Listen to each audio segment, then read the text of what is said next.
The shrill ring of the phone sliced through the silence of Rachel's apartment. It was a Friday night, and she was curled up on the couch, a half-eaten bowl of popcorn resting on her lap. The number flashing on her phone sent a shiver down her spine. Emily. It had been 5 years of silence, 5 years since their bitter fight. "Hello?" Rachel's voice trembled. "Rachel, it's me," a panicked voice whispered on the other end. "Emily, what's wrong? I need you. It's happening again. I'm being watched." Emily's words sent a chill down Rachel's spine. The memories were still vivid. The fights, the accusations, the final, explosive argument that had shattered their bond. Their childhood home, the source of both their fondest memories and their deepest fears, had become a battleground, a place where their resentments festered like open wounds. Rachel had vowed never to return, but Emily's voice, laced with terror, chipped away at her resolve. The old Victorian house loomed over Rachel, its silhouette stark against the twilight sky. The paint was peeling and the once bright garden was choked with weeds. It looked exactly as she remembered it, desolate, forgotten, haunted by the echoes of their past. As she stepped inside, the musty smell of decay hit her. It was as if the house itself was exhaling years of sorrow and regret. Emily was huddled on the floor, her eyes wide with fear. She looked pale, fragile, like a bird trapped in a cage.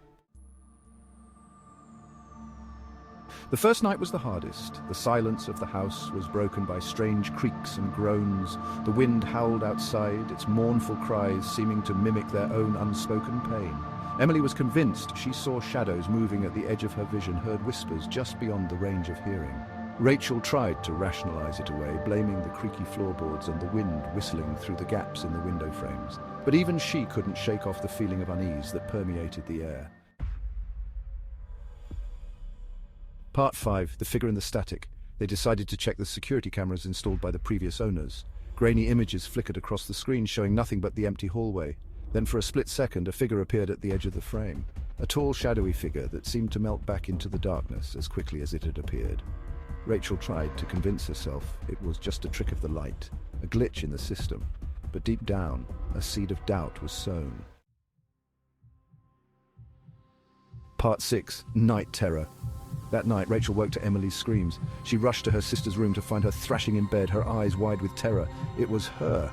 "I saw her!" Emily gasped, pointing to the darkened corner of the room. "Who, Emily? Who did you see?" But Emily just shook her head, tears streaming down her face. The fear in her eyes was palpable, contagious. Rachel felt it seeping into her own bones, chilling her to the core.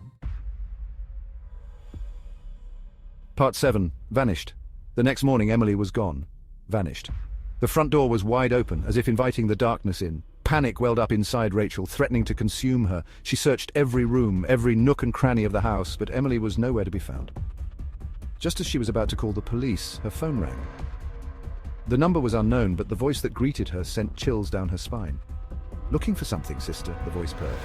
It was Emily's voice, but distorted, twisted into something sinister.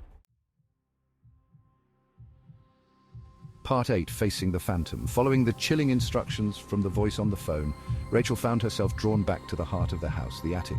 The air was thick with dust and the smell of decay. And then she saw her, Emily. But something was different. Her sister stood bathed in the pale moonlight streaming through a crack in the wall. Her eyes, usually bright and full of life, were vacant, reflecting a chilling emptiness. Part 9, The Twisted Reflection. "Emily?" Rachel whispered, her voice trembling. The figure turned, a grotesque parody of a smile twisting her lips. "Emily is gone," the figure hissed. "You're looking at her replacement." The realization hit Rachel like a physical blow. This wasn't Emily, it was something else. Something that wore her sister's face like a mask. Part 10, The Cycle of Sorrow.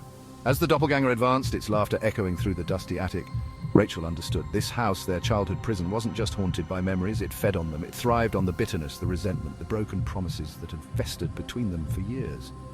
It had taken Emily, twisted her pain and anger into something monstrous, and now Rachel was trapped in the same cycle of sorrow, destined to become another ghost in the walls of their childhood home.